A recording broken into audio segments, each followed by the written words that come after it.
물론 뭐 선관위에서는 이전 투표자가 두고 간 것으로 추정이 돼서 무효 처리하겠다라고 얘기를 하고 있긴 합니다만은 투표 관리를 함에 있어서 또 뭔가가 이상한 거 아니야라는 소식이 또 들어온 거예요, 사실. 불금이죠. 네, 불금인데 이게 뭐 쉬려고 불금이 아니고 예. 정말 선거판이 많이 뜨거워졌습니다. 아 지금 네. 굉장히 초반만 해도 막 국민의힘 엄청나게 열세, 개혁신당도 사실 그렇죠. 쉽지 않은 상황들 뭐 이런 것들이 있었는데 투표하셨어요? 저는 아직 안 했어요. 저도 아직 안 저는 했습니다. 그래요? 저도 안 했어요. 사전 투표예요? 하려고요. 저는 본투표 때. 본투표 때. 본투표 때 이게 하려고요? 한 이틀 사이에도 여러 가지 이슈들이 또 나올 수도 있어서 아 예. 그게 또 재밌을 것 같아서 아 아직 본투표까지. 후보를 확정 안 했어요? 아, 후보는 확정했죠. 아이고 배야. 그래서 본투표 때 하셔라 이런 거죠. 그렇지. 저는 지금 이따가 투표를 할까 말까 지금 고민을 하고 있기는 합니다. 지금 근데 뭐 사전 투표율을 보니까 전북이 가장 높고요. 전북이 높더라고요. 전북이 제일 높아요. 전남 광주도 3% 꽤 높아요. 정청래 심판 투표. 오, 거기도 이게 2배 이상 높고. 전북이 높다는 거를 예전에는 민주당이 좋아했었을 것 같은데 아. 지금은 그거를 좋아할 수만은 없는 상황일 것 같은데요. 네, 지금 광주 그다음에 전북 막 엎치락뒤치락했는데 예.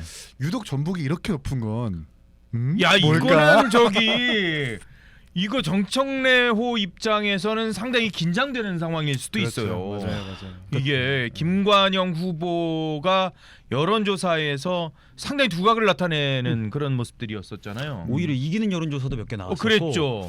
그리고 지금 실제로 그 정청래 대표의 사천 논란에 대해서 전북 도민들이 상당히 분노한다는 얘기들이 많았는데 그게 예. 좀 수치로 나오고 있다고 저희가 해석해도 될 것 그러니까요.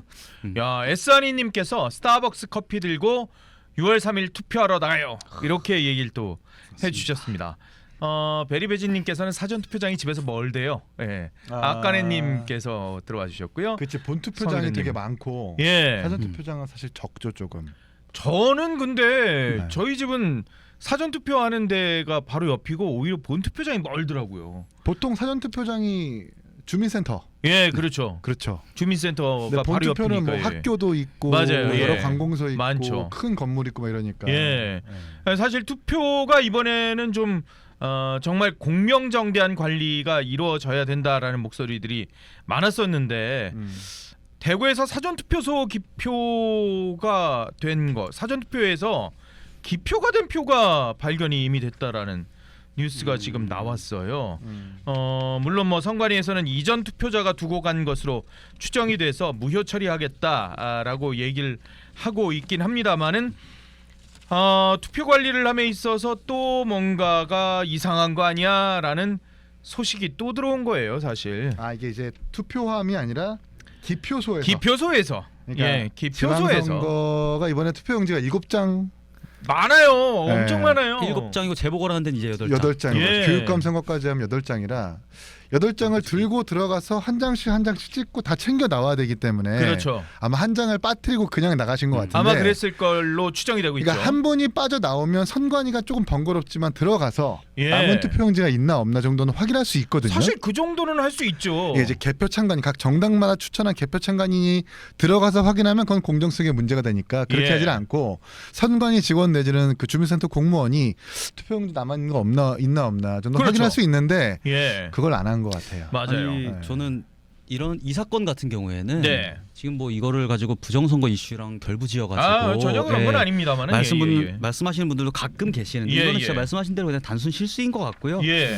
저희가 그 하인리 법칙이라고 그러잖아요. 어. 한 개의 큰 사건이 일어나려면은 네. 뭐 20몇 가지 경미한 사건 그리고 뭐 한 300여 가지 징후가 있다. 이런 게 이제 하인리 법칙인데 지금 선관위가 관리를 너무 못하고 있는 것 같아요. 오죽하면 지금 얼마 전까지만 해도 부실선거 논란이 엄청 핫했었는데 그랬죠? 그게 국민들 잘못이 아니거든요. 그럼요. 선관위의 관리 부실 문제고 우리가 앞서서 뭐 소쿠리 투표 논란이라든지 뭐 대리 투표 논란이라든지 이런 논란들이 얼마나 많았어요. 예, 그럼요. 부정 채용 이슈도 있었었고. 그러니까 예. 저는 선관위가 조금 이 기회에 자정하고 예. 좀 재정립이 됐어야 한다고 생각을 하는데 맞아요. 지금 부정 투표를 가지고 문제를 제기하는 사람들이 오히려 악마화 되고 있어서 참 아쉽다는 생각이 너무 듭니다. 세게 조지지 말아요. 압수수색 당할 수도 있기 때문에 그런 거 조심해야 돼요. 네. 예? 이게 또 우리 또 귀한 패널들이 당하면 안 되니까. 맞죠. 그러면 안 되죠. 로키님께서 이긴 짱 이렇게 로키. 해주셨습니다. 오 박사님 사전 투표 없애라라고 또 얘기를 해주셨고요. 성희른님께서 지난번에도 기표된 용지 자작극으로 몰다가 선관위 실수인 거 드러난 적이 있다. 선관위처럼 오만한 공공기관이 또 있나?라는 또 댓글도 남겨주셨습니다. 문화일보 제목이 오늘 상당히 신박했습니다. 공소 취소에 갈리고 코스피로 들썩 스타벅스 사태 요동친 선거 민심. 이번 선거를 앞두고 굵직한 이슈들 공소 취소 이슈가 있었고 주식 뭐 오늘 또 뭐 정청래 대표는 주식 가지고 돈 많이 벌었으면 이렇게 잘 찍으라고 뭐 얘기하는 듯한 그런 정말 상황. 그랬어요. 그런 뉘앙스로 얘기를 했어요. 네. 주식 얘기를 했었어요. 코스피 예. 보고 흐뭇하면은 예. 뭐 민주당 투표해라 이런 느낌으로 얘기했죠. 뭐 그런 말씀을 하셨습니다. 스타벅스 사태가 또 상당히 이것도 관심들이 컸었고요. 이번 선거들 어떻게 이런 이슈들 정도로 정리해 볼 수 있을까요? 그러니까 일방적으로 질 것 같았죠. 예. 보수 진영이 예. 아무래도 탄핵된 대통령 그 이후에 치러지는 지방선거이다 보니까 불리한 건 확실해요. 지금도 구조적으로 사실 쉽지가 않습니다. 예. 그런데 한 달 정도 전부터 이 국조특위에서 우리 서영교 위원장과 여러 민주당 의원들이 보여준 행태, 거기다가 이제 이 조작기소특검법을 밀어붙인 그 무리한 국정 운영 방식이라든지, 거기다가 이 스벅 관련해서 물론 뭐 5.18 관련해 가지고 경외심을 가져야 되고 당연히 왜곡하고 비하하면 안 예, 되겠지만, 그럼요. 그걸 가지고 법무부와 행안부까지 나서서 뭐 불매운동하고 국가가 나서 가지고 뭔가를 해야 된다는 그 예. 빗장을 걷는 것에 대해서 많은 국민들이 아마 공감하지 못할 거고, 예. 일베에 대해서도 절대 저희는 내용적으로 동의하는 사람이 없잖아요. 예, 그런데 예. 어떠한 플랫폼 자체를 폐쇄해 버리겠다라는 것이, 이게 뭔가 보수 유권자뿐만 아니라 야, 이거 나라가 이렇게 파시즘적으로 가면 안 될 텐데. 네. 이게 뭔가 이 중앙에 우리가 선출된 권력은 그냥 거들 뿐이지 나라를 이렇게 좀 빗장을 거는 식으로 운영하면 안 될 텐데라는 그런 경각심이 이렇게 만연해졌을 거예요. 그러니까 예. 한 달 정도 전보다 서울이든 부산이든 여론조사가 붙는 거고, 무기력하고 있었던 보수 유권자들이 좀 깨어나는 그런 효과, 느낌이죠. 네, 그런 예. 효과가 있는 것 같아서 확실하게 구조적으로 불리한 건 맞지만 2018년 선거와는 또 다른 결과가 나올 거다. 2018년 사실 완패했잖아요. 정말 참패했잖아요. 예. 그리고 한 달 전까지만 해도 뭐 대구 경북 빼곤 다 진다라고 했지만 예. 지금 평가가 대구도 다르잖아요. 진다 그랬었어요. 네, 거기다가 더 얹어서 예, 예.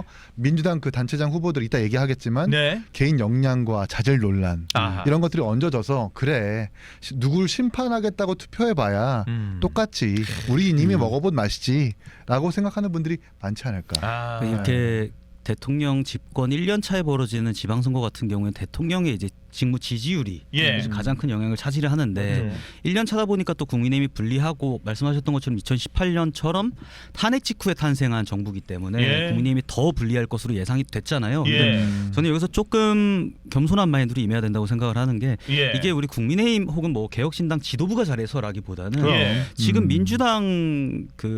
민주당과 정부 여당의 어떤 패악질이 너무 도를 넘으니까 민주당의 지지율이 깎이는 게 더 빠른 거거든요. 그러니까 우리 국민의힘이나 개혁신당이 내린 범보수 정당들이 조금 겸손한 마인드로 끝까지 한번 달려보면 생각 외로 좋은 성과가 나올 수도 있지 않을까 하는 기대감도 생깁니다. 굉장히 겸손해졌네.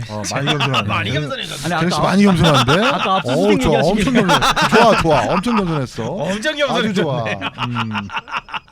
아니, 이지수님께서 한 번 실수라면 이해해준다. 그런데 첫날부터 또 나온 것은 이게 문제가 아니냐라고 얘기를 해주셨고요. 또 유전님께서는 이전에 또 선관위 직원들도 휴가 갔던 문제들 다시 한번 또 지적해주시기도 하셨습니다. 이번에는 뭐 휴가 안 가시고 정확히 다 일하시겠죠. 그럼요. 이전에도 뭐 몇몇 직원들이 아마 그랬었지 않았을까. S한이님께서는 승자의 여유 이렇게 그거보다도 민주당이 하나 못한 거 하나 또 얘기하고 싶은 게, 뭐죠? 오늘 정청래 대표가 뭐 코스피 보고 흐뭇하면은 주식계좌 보고 흐뭇하면 민주당 찍어달라 이런 얘기 했잖아요. 근데 제가 어제 재밌는 자료를 본 게, 지금 전 세계 기업 시가총액 순위에서 삼성전자가 11위, 하이닉스가 15위까지 올랐어요. 우와, 전 세계요? 네, 전 세계 시가총액 기준으로 기업 순위에서. 어마어마하구나. 그러면 이게 우리가 그동안 늘상 얘기했던 것처럼 반도체 슈퍼사이클 때문에 삼성전자랑 하이닉스가 부양시킨 주식 코스피 지수 아니겠냐.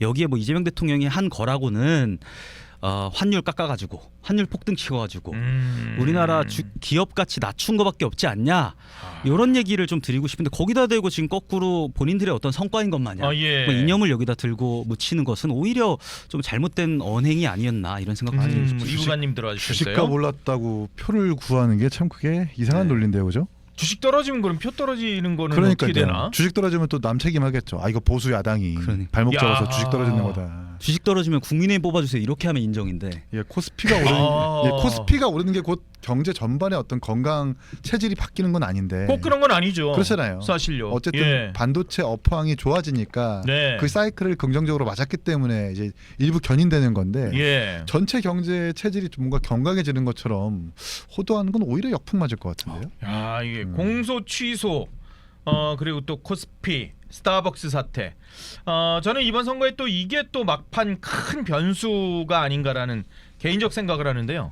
어제 또 이 한 장의 사진이 장식을 했습니다. 상당히 의미심장한 사진이 아닐까라고 보여지는데요. 한번 사진을 띄워주시죠. 바로 저 사진인데요.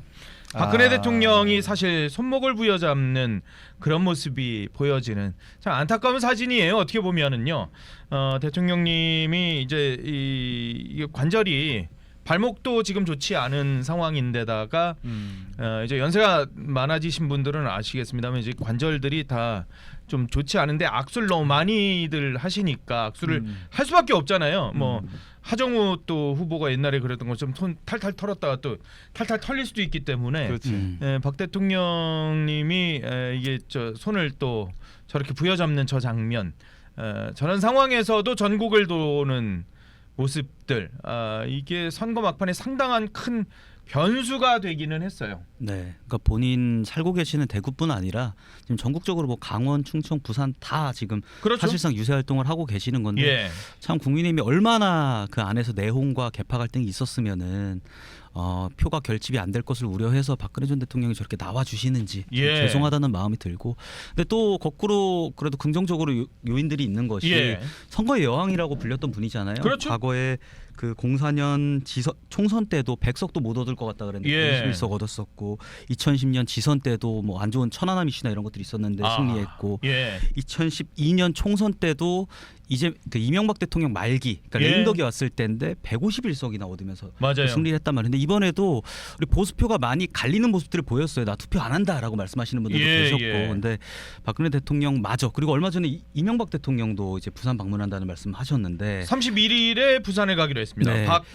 그래서 박형준 시장? 지지. 네. 참 예. 우리가 배출한 이전 대통령들을 우리가 돌보고 모시기는커녕 저렇게 네. 몸도 안 좋으시고 손목도 안 좋고 건강도 안 좋으신 대통령들께서 나서게 했다는 점이 참 죄송스럽고 송구스러운 마음이 듭니다. 이게 좀 고질적으로 이제 뭔가 이게 손이 좀 아파지신 것 같아요. 예, 그리고 맞아요. 뭐 유영아 의원 페이스북 보니까 좀 힘도 세게 땡긴 사람이 있는데 예. 그렇게 해서 좀 아파하는 장면이 찍힌 것 같다라고 말씀하시는 것 같더라고요. 근데 어쨌든 그렇게 고통을 감내하면서까지 이렇게 시민들을 만나겠다라고 하는 건 위기에 빠진 보수를 구하겠다라고 하는 전직 대통령의 어떤 그 의무와 책임감이 이렇게 움직이게 하는 것 같고요. 갈급한 심정이겠죠. 네, 그리고 또 박근혜 대통령께서도 이재명 정부, 이재명 대통령에 대한 그 이런 뭔가 감정이 좋지 않을 거예요. 그래요? 그렇죠. 박근혜 정부 때 처음으로 청년 배당 기본소득을 당시 이재명 시장이 무리하게 관철시켰으니까 그때만 해도 복지부에서 지자체 첫 그 새롭게 나오는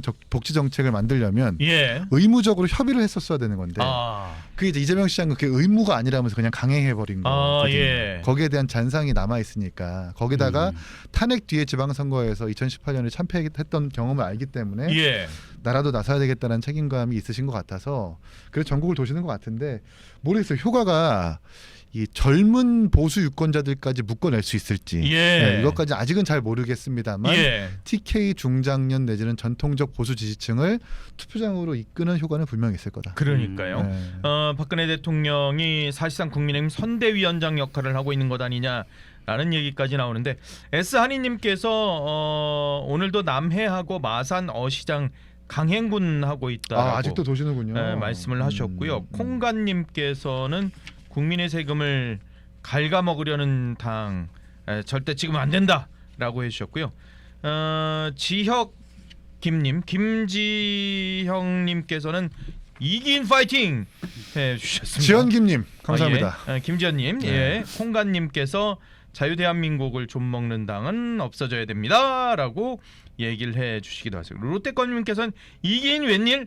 그래요? 이기인 웬열? 총장님 뭐 자주 이게 제가 자주 안 나왔던 것 같은데 죄송합니다. 제가 금요일에 좀 자주 자리를 비워가지고 SR님께서 박 대통령님 어깨도 2번이나 수술하셨잖아요. 아하. 예 맞습니다. 이게 저희 어머니도 그런데 이게 연세가 드시니까 관절이 마디마디가 그럼요 아프죠. 예 이게 그리고 개조기 꼭 이렇게 손을 꽉 잡는 분들이 계세요. 예 맞아요. 네, 그게 진짜 얼마나 반복되면 아프겠죠 당연히. 더군다나 그러니까요. 수감 생활을 또 4년이나 하시고 그렇죠. 그렇기 때문에 젊은 예. 친구들도 수감 생활하고 나오면 완전 20, 30대 아니면 다 안 좋아지잖아요. 그럼요. 뼈가 삭는 한번 듯한 느껴서 그렇다고 해서 갑자기 대통령이 이렇게 주먹 악수를 할 수도 없는 그럴 거고. 수도 이거 네. 아유 이 예, 비슷한 예. 거 뭐 있었는데 그런 거. 그 이상한 그냥 좀 우리 웃자고.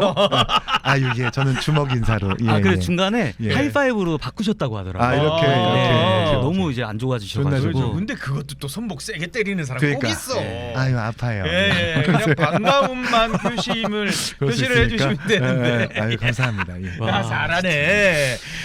역시 이긴 개그에 총장은 욕심내면 안 되는데 큰일입니다. 대단하시네. 제가 한 10년 해도 와. 제가 못 따라갈 것 같아요. 그러니까 가평님께서 이기인 파이팅 해주셨고 KSG님께서 이재능 재능 많다 파이팅 또 해주셨네요. 이재능 대변인도 예. 부산 갔다 와가지고 또 인기 굉장히 많으셨어요. 거기 뭐 또 그렇죠. 많은 분들이 내려가셨더라고요. 레이나 대변인도 내려가셨고, 네, 효원 씨. 대변인들 많이 내려왔어요. 예, 김혜원 대변인도 내려가셨고, 정경욱 대변인도 가셨고, 권영현 대변인도 내려가셨고. 권영현 대변인도 네. 가신 것 같고 많이들 갔더라고요. 이게 청년 대변인들, 네. 젊은 분들이 부산에 투입됐구만. 내려가서 투입됐죠 거의. 저희가 사실 저희 지도부가 그렇게 막 뭔가를 지시하거나 명령하거나 이런 게 없어요. 네, 제가 과거에 그 개혁신당에 대한 망언으로 한번 혼쭐 났을 때도 그때도 지도부에서 저를 혼내거나 이런 줄 알고 계시는 분들이 많던데 지도부에서 다 다음 날 연락이 왔습니다. 고생했다고. 그러니까 이번에도 저희 대변인들이 좀 나서서 김혜원 대변인 중심으로 해서 부산에 우리가 좀 유세를 가보자. 이렇게 우리라도 가야 되는 거 아니겠냐 이렇게 해가지고 저희가 총출동하게 김혜원 됐습니다. 대변인이 에너지가 넘치시더라고요. 넘치죠. 파이팅 저도 나이가 높은 건 파이팅이 몰랐습니다. 진짜. 한 살 높더라고요. 워낙 이게 동안이시라서 거기다 그 아이돌 연습생 출신 옛날에 그랬다 그러시더라고요. 이시더라고요. 같이 합동 저걸 한번 해보시지. 뭐를? 아니면 이렇게 연대 유세. 예. 율동을. 예. 예. 제가 같이 서면 안 됩니다. 근데 왜? 제가 얼굴이 너무 커가지고. 좀 효원 대변인 같이 방송하는데 뒤에 서면 되죠. 뒤에. 얼굴이 너무 한참 뒤에 설 걸요. 그러니까 뒤에. 저 멀리 설 걸요. 재밌겠는데 그거. 예, 같이 설 수 없죠. 죄송합니다. 생존할 수 있는 미안해요. 사람은 문성호 대변인밖에 없는 거라. 그렇지. 문성호 대변인이 괜찮다. 네. 그러나 같이 설 수 없다는 거. UUS님이 어마해 주셨고요. 성희름님께서 레이나가 많다고요라고 해주셨습니다. 예, 아이가 KS. 9살이에요. 맞아요. 박근혜 대통령님 건강하세요라고. 아까 잠시 언급드렸습니다만은 박근혜 대통령님에 이어서 이명박 대통령도 31일에 부산으로 갑니다. 박형준 후보를 공개 지지를 선언할 예정이다라고 있어요. 이거 전직 대통령이 박근혜 이명박 대통령 두 분 다 이제 이 공개 행보를 하시는. 박근혜 상황이에요. 대통령도 구포시장으로 안 가고 기장으로 가셨잖아요. 예, 기장으로 예. 가셔가지고 박형준 시장 후보를 지지함과 동시에 네. 또 지금 박민식 후보 지지 발언도 같이 하셨어요. 아마 이명박 대통령께서도 그렇게 하시지 않을까라는 생각이 들고 이게 지방선거다 보니까 뭐 시기를 떠나서 아무래도 투표율이 한 50%대에 머무르잖아요. 보통 총선이 70% 대선이 80% 정도 나오는데 그만큼 결집이 중요한 선거가 된단 말이죠. 그러다 보니까 이 전 대통령님들의 이런 유세가 우리 보수 결집에 상당한 도움이 될 거라고 또 기대는 됩니다. 어때요? 이명박 대통령이 박형준 지지 선언. 마찬가지죠. 박근혜 대통령과 마찬가지로 무기력한 보수 유권자들, 특히나 그 이명박 박근혜 대통령 때의 향수와 서사를 알고 있는 사람들은 투표장으로 오겠죠. 그리고 지난번 스승의 날 때 아마 이명박 대통령께서 오세훈 시장을 도우러 청계천에 공개 행보를 하신 걸로 알고 있는데 박형준 시장 입장에서는 삐질 수 있죠. 왜 오세훈 시장만 돕느냐. 나도 이명박 계열인데 라고 하면서 요청할 수도 있는데요. 어찌되었든 보수가 이렇게 전직 대통령까지 모두 전력을 다해서 이번 선거를 임하고 있다는 것이 충분하게 유권자들한테 전달할 메시지였다라는 생각이 듭니다.